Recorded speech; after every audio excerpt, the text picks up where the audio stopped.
Però això, el que li passa en aquest vídeo, és que ha destapat una altra vegada la situació lingüística que es viu a Catalunya.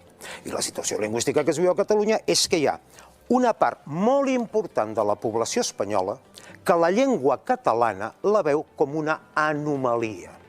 I, a més, la llengua catalana és motiu d'odi per bona part de la població espanyola. Representada en el Congreso de los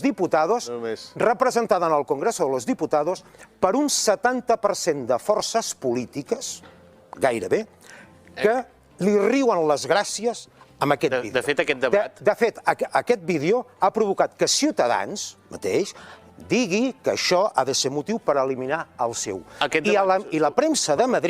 I la premsa de Madrid ha sortit en defensa de la noia i ja veureu, si no, què passarà? Que d'aquí poc temps aquesta noia serà com una mena d'heroïna per s'ha orientat a l'independentisme.